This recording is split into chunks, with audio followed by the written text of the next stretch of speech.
Yeah, I mean, we saw Henry Cejudo. He came back because he left to, have a, get married, have a baby, and help raise that baby and be there. And then that competitive itch in him got, he was still around it. He's not like he completely left the sport in general.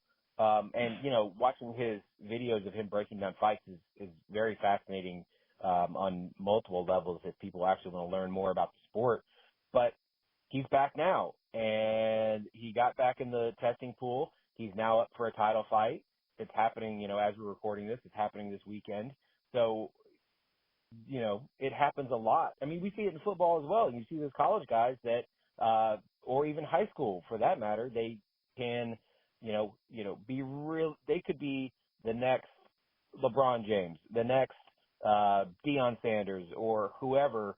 But life can get in the way, like you said, and it's how you have to navigate through it, around it, under, over, however you got to do it to make sure that your dreams still happen and that it becomes a balancing act at that point. Like you said, if you're a single person and you're doing this, it's a lot easier. Maybe it's not easier when it comes financially because, you also have to have a job to be able to pay for everything because, when you're starting out, this job does not pay very much. And also, really on the back end, when you get up to, let's say you do get signed to the UFC, there are people that still have day jobs that work at the UFC because, they make, whatever money, but you have to do the backwards math and say, okay, well, how much do they have to take out for taxes? How much do they have to pay managers? How much do they have to pay coaches, dietitians?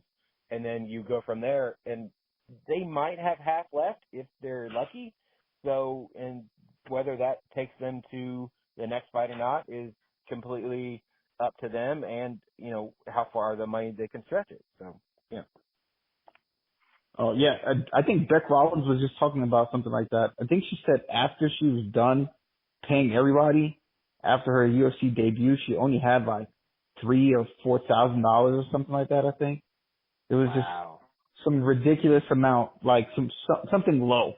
And I remember I was working with a fighter, Joby Sanchez, and he had fought a fighter that I kind of like the style, but I study a lot of different people.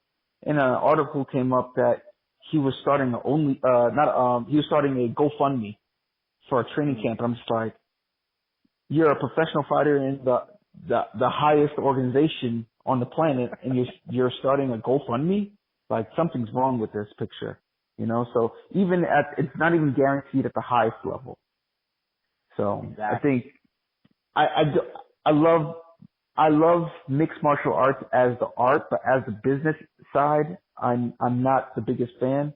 But I can't have my cake and eat it too. True. I mean, I really do hope one day that there is that breaking point where, I mean, it for the most part happened in boxing. I mean, look what Logan Paul or Jake Paul's doing, I should say, and he's doing fantastic things and helping people get paid to box. But when it comes to MMA, like, there's only a handful of people really making that money, and it needs to be better for the fighters. They need to have insurance. They need to have, just better care taken for them. And the pay has got to be so much better considering how much, we'll just use UFC for example, just because they're the biggest and everybody knows them. But as much money as they're pulling in yearly, sponsorships and everything like that, these men and women need to be paid way more than what they're getting paid. What is it, like 16% out of their revenue that they get paid, out of per show? And boxing is giving like somewhere along the lines of 40 to 50. Right. So it's to me, it is unfair, but because they're the most popular, even you hear it from these, like in the gyms, you hear like, oh man, I wish the UFC would call me short notice. I was like, yeah, that does sound great, and they do pay more than the regional organizations, obviously, so it'd be nice to get paid more. But when you hear this, it's kind of like, it's a little bit unfair, and you don't want to wait your chance, like away from the UFC. Like, oh, I hope Bellator calls me, or Risen, or PSL. You hope to God, but even they pay less than that too. And that's why you're starting to hear all these people start to they're starting to complain about this, and it's starting to come to light, because now you're starting to see like people talk junk about, say, for example, a friend of mine, Kayla Harrison. Kayla Harrison has won the PFL tournament 2 times, $1 million each time. Mm-hmm. And they say, oh, you're so good, why don't you go to the UFC? Well, why would I go to the UFC for less pay if I can go ahead and make $1 million? Like right now she has 2 kids, and that was because she volunteered to take care of 2 children. I have 3 kids myself. If I can make $1 million, and you can call the females what you want. I don't call fighters bums. I never have. But if these fans can go ahead and call them bums, I'll fight bums all my entire career just to provide for my family. Yes. I will fight bums all year round. I don't care, because at the end of the day, those same fans that are cheering for you, that are talking junk about you, they're not going to be at your rehab when you've gotten injured. They won't be they won't be in the back after the fight while you're getting stitches. They won't be around for when your kids are sick, or they're there to pay for the ticket and enjoy the time. And after that, keep it moving. When I would coach fights, when I would corner fights at the Apex, that I absolutely loved it, because my fighter could hear me, and I didn't hear heckling fans. And they're not part of it. It's just the staff, the coaches, the fighters, some media. That's it. Yeah, I do wonder about that, because I know there are some people that feed off the fans and that feed off that energy, and I get that. But there are some people also that, it's almost like you're just fighting in the gym, because it is just you and somebody else. And, you hear your coaches in your corner, but there's not that added distraction. There's not that added, almost pressure, because of the, you probably have hundreds of thousands, if not millions of people watching you, but they're not there. There's just cameras there. Then there might be a handful of people that are actually in those stands in the Apex. So it's probably better for some fighters being that side. And then, of course, there's the argument of the other side where some just feed off of all that energy and that hype of the crowd. Yeah, I get that too. When I competed, I loved the crowd and stuff like that, but I also did have respect for, my opponent and coaches and stuff like that, but it just, the love of the sport and the money that you're burning just to reach, to reach those goals, and it's just, there's so much involved in it. It's just such a layer. This session of a podcast is not even enough to talk about the layers that we have to go through as competitors, as coaches. It's wild. The whole game, the whole combat sports game is just wild. It's just, sometimes it's a free fall. It's true. Sometimes, I've talked to somebody from Bare Knuckle Championship, and they were even saying that, they had a fight where there was no coaches whatsoever. Nobody showed up, and they were like, I guess I'm doing this on my own. And so they did not do well in that fight. But the fight before, they actually had a coach there, and of course they did it a lot better, because they're getting advice, and people that aren't in the cage, ring, pit, whatever it is, at the moment can see things that people that are in it can't see. So it is so great to have, people like yourself and other coaches to really help other people inside their fight, as opposed to well, you're on your own. Good luck. Yeah, absolutely. Yeah. You know, like, and it takes so many people to make those dreams come true. And like I said, when it comes to, especially with the pay as well, you know, you have so many people that are involved with you reaching your dream that you have to show some sort of gratitude. And, you know, time is money. So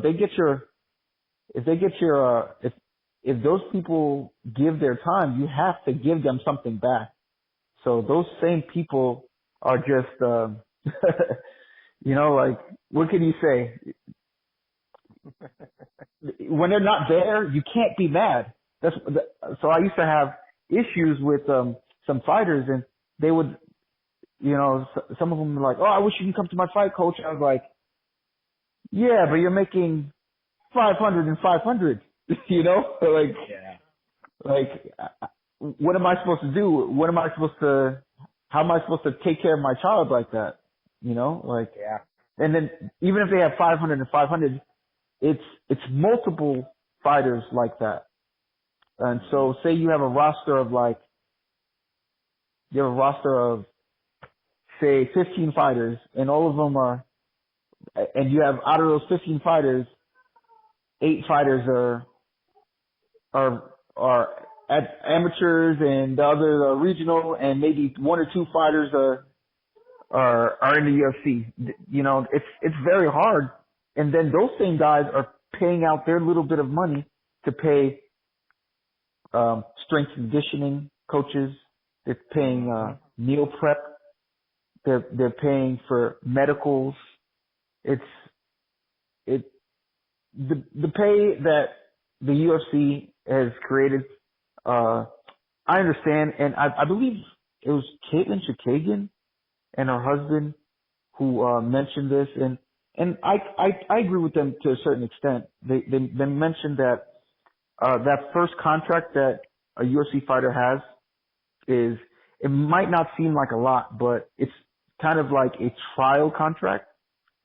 So they're trying to see how well you do, and then after that the pay increases into the second contract. So, but even then, you know, you can really kind of deject a fighter based off the money that he's making. He could be making, you know, say 15 and 15 and go 3-1 in the first contract, hoping to God that he makes 30 and 30 the next contract. So now he's only making maybe if he wins, he makes 60 and 60. But if he doesn't, he only makes 30, which, you know, 8 weeks, $30,000, that's not so bad. No. But what about the rest of the year when, say you have a fight scheduled and then your fighter gets injured, so now the fight's canceled, or you get injured and you're on the shelf for, you know, 4 or 5 months. You know, like, what happens then? You don't even have a financial foundation to take care of your children or pay your rent or car note, you know? So I think that in order to facilitate the other parts of your lifestyle, they need to get compensated a little, not even a little bit better, a lot better.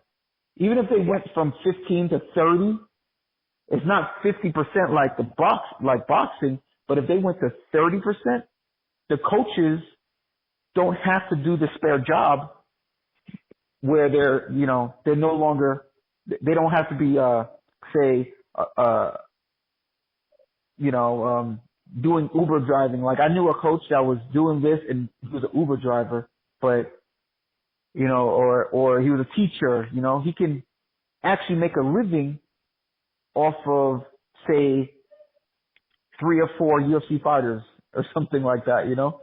Like, say the UFC fighters, say each UFC fighter were making like over $100,000 a fight, and a coach gets a piece of it, and that those fighters fought 2 to 3 times a year. The coach can come away with maybe $75,000 a year, and it's comfortable, you know. If you're married and you have kids and a joint income, you can live a comfortable life. Yeah, but you you have to have that other partner to help